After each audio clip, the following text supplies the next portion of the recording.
Ladies and gentlemen, welcome to the Sheep Get Sheared Podcast. I'm your host, Austin Creed. My friends, today we're going to discuss the monetized dating marketplace. Now, I've been trying to turn us not just towards relationships, but to the overall big picture of life. But one of the aspects of this giant picture we call life is the unfortunate reality that we as men, we crave women, we crave sex, we crave intimacy, we crave physical, emotional, spiritual, all of that stuff, right? Which then leads us usually to the dating marketplace. Now, the dating marketplace of yesteryear is a lot different than it is now.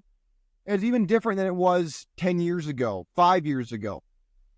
And the internet was a huge game changer. And not only was the internet a big game changer, but we've gone from more of a traditional culture to hookup culture to now we have a monetized dating marketplace. We have people openly selling themselves to the highest bidder on X, on Instagram, on TikTok, and it's all over the place. It used to be a microcosm of the dating marketplace, but now it's mainstream. Now it's right in front of your face. They call it sugar babies. They call it dating for the celebrities. A lot of these women are under contract. Now, my friends, those of you who are on the dark side, if you want to call it that, or you're outside the norm, you know this better than I do, probably, just how monetized the dating marketplace is. And this is part of the red pill. This is part of the truth. That relationships are never free. A lot of men, they pay on the back end. They pay with their attention, their energy, usually through the form of listening to women's problems and paying for dates and hearing about their problems to try to have sex with them. You know the game. You learn this in high school, for God's sakes. But what's interesting, my friends, is a lot of people, they still try to think that this is back in like the early 2000s. When hookup culture was still raging, when Tinder was new and all that kind of stuff. But hookup culture is largely gone. Traditionalism, almost impossible to find it. Because it's not the mainstream anymore. You have women getting more attention from more men than they've ever gotten in the history of the world on Instagram, on X, on TikTok, on Facebook, you name it. You name it, there it is. Women who are mid at best are now getting hordes of thirsty dudes in their DMs, hordes of men calling them pretty and amazing and beautiful and you name it, inflating their egos. We call this hoflation. You have inflation with the economy and have hoflation in the dating marketplace. And my friends, we all know this to an extent, that the dating marketplace is off, but we don't always know why. We don't know who's to blame. We don't know what to do with the information. And despite the fact that even if we know it, even if we actively are practicing sexual transmutation, even if we're doing all these things, we still find ourselves, or at least I sometimes find myself, in this position of, well, I still have needs, so what am I supposed to do? What do we do? And I think this is part of the biblical bachelor lifestyle that isn't talked on enough, and it's understanding that you need to decide what you want. You can't be like everybody else and kind of just looking, but not looking, but like not trying to look desperate, but like not, you want sex, but you don't want to be, a dirtbag, or you're trying to, trick on chicks all the time, which if you want to do that, go ahead. Or you're trying to run game and get it for free. There are so many different people doing so many different things, from the passport bros to the guys who are out here trying to run game and mac these hoes like it's 1994. I mean, I don't know what to do with those guys because they're totally out of the realm of reality. But the problem, my friends, is what do we do with this? And what are you choosing to do with it?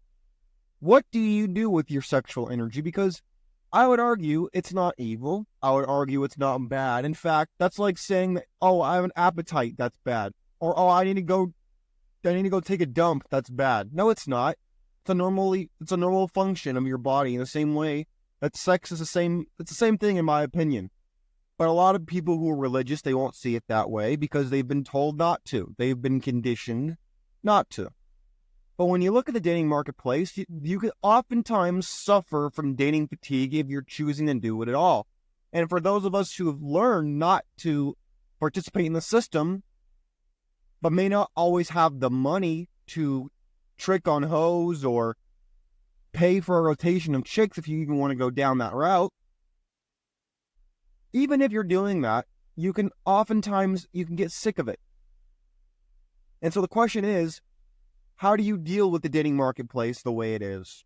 How have you overcome the hookup culture? How have you overcome this natural desire to have this traditionalism that's fed to you in entertainment, in social media, in pop culture, and maybe even your family, in your community, in your church? How have you overcome these expectations? Because, look, let's be real. As much as we are probably off the beaten path with a lot of what we believe, a lot of what we say, a lot of what we think, we still have to be around these people. I mean, I'll tell you guys, every day at this point, hasn't always been like this, but every day I go to a coffee shop, usually a different one, every day, to get some editing done on my manuscripts I'm working on, to think about what I want to talk about on the show that day, and to kind of get away from it all and, to an extent, people watch a little bit, all in the same thing. But what's interesting is, amidst my active working, I'll look around, I'll see what people are doing. I might eavesdrop on 2 seconds of what they're talking about if they're close enough to me, which if you do that, either it's your own fault for talking too loud. But it's interesting that people are so simple. We like to overcomplicate the human condition a lot. But when you break it all down, you strip away all the romantics, you strip away all the schematics, you strip away all of the if, ands, buts, what ifs, and all that. It's pretty simple. It's very simple. And I am not a communist. But when Karl Marx said that use was the only currency, I think he had a point. That's what a lot of relationships between man and woman are, or amongst people in general, but especially amongst men and women. It's use. The other person using the other person. That's how it works. Oh, I know it doesn't sound good. It doesn't make you feel good, but that's too damn bad. Too damn bad. That's the way it works. Everybody knows that. And only people who don't want to admit that, they don't want to admit that that's what they do, and that's the way they operate. There's no shame in it. That's the reality we live in. That is part of the game. Now, when it comes to this monetized dating marketplace, we have to decide whether we want to go on the quote dark side or whether we want to just try this. It's like it's like taking the red pill but then wanting to go purple pill again. Guys, let me tell you something. As I wrote a whole chapter in Biblical Bachelor, the book, about surrogacy and about not being a normie when it comes to relationships. Because so many of us, we can be surrounded by people, especially when we're just starting out. We can be surrounded by these people who are trying to tell us to be normal again.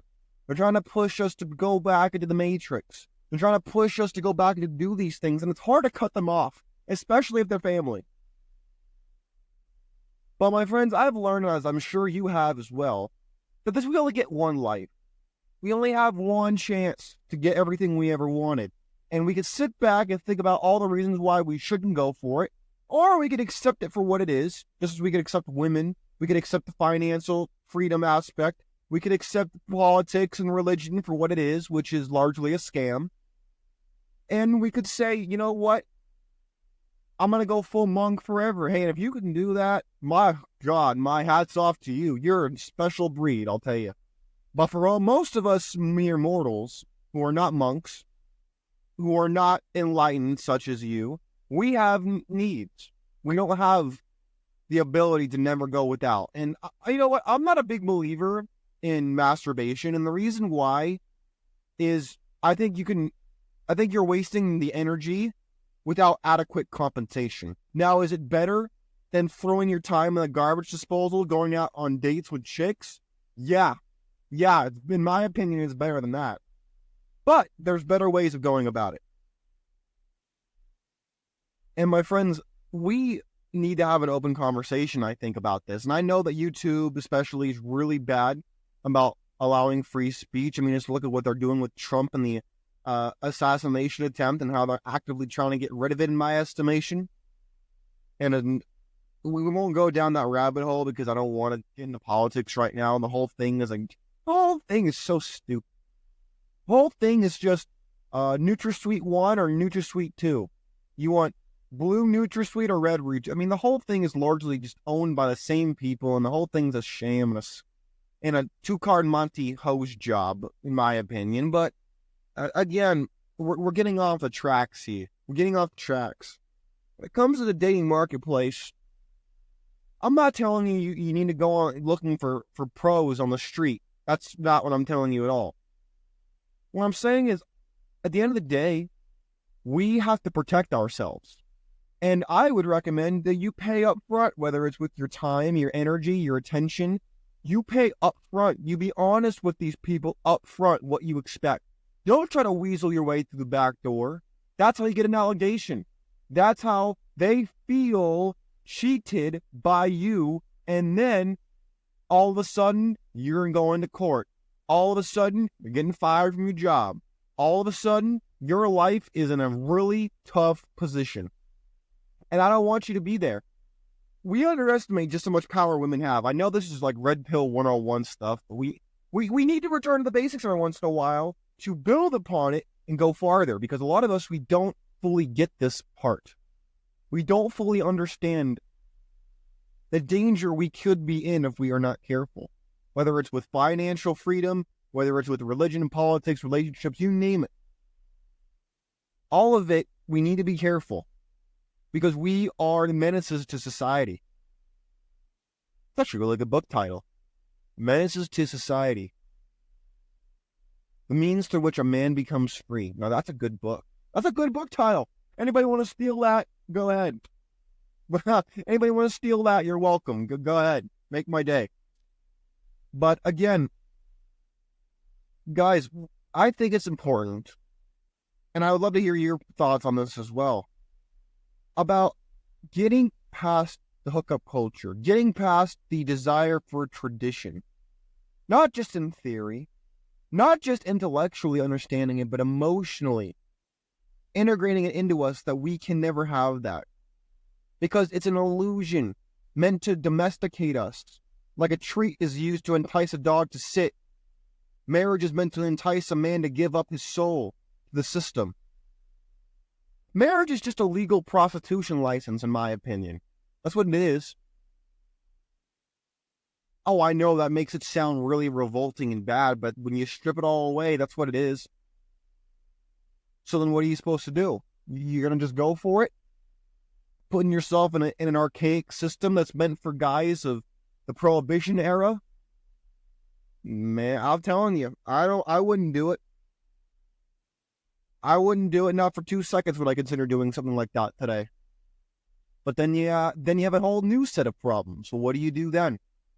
You go to the pub and hope to get lucky every weekend or every other night? Or do you go for sugar babies on the internet? Or do you just find the jerk shack? Like, what do you do? Because you got to find something. You can't just sit in your house and bust gallons of nuts on yourself forever. Oh, God.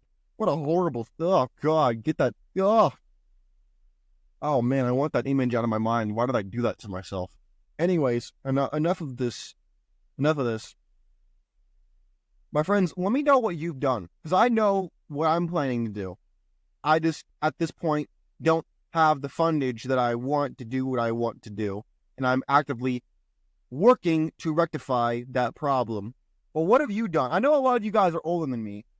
And frankly, I'll be honest, I'm surprised you listen to me if you're older than me, because a lot of guys I grew up with who their fathers, older brothers, cousins, uncles, whatever, they don't listen to me. Well, as much as I think they should. But a lot of guys who are older, they don't listen to younger guys. So if you're older, why do you listen to me? How have you made it through this problem? How have you rectified this? How do you satisfy your sexual needs without being a normie and trading your soul for it? Because I'm willing to pay, but that's too high a price. My soul's too valuable, man. Let me know how y'all have figured this out. What have you done? Because maybe someone else is in the same position where they don't know what to do, or they're tired of what they're currently doing and they want a fresh start. They want to do something new. Maybe you could open a door for somebody else, and you've put in that hard work and you could save somebody else that time. That's what I hope to do with guys who are younger than me who listen to the show, if there are any. My friends, let me know. I'd love to hear it. In the meantime, I think I'll do another show on this because I'm moving here in about a week. So I'm kind of getting ready for all that. But I'm probably going to do another show on this, showing you exactly what I'm talking about and how dating really meant prostitution back in the day and how it's evolved to what we have now and whatnot. Give you guys a little history lesson if you didn't already know it. But anyways, my friends, take care of yourselves. Let me know, please. I'm not joking. I'd love to hear how you manage this aspect of your life, how you've navigated through this difficult situation when you're not a normie. Anyways, take care. Stay encouraged. Continue searching for the truth. Don't give up. I'm out. Peace.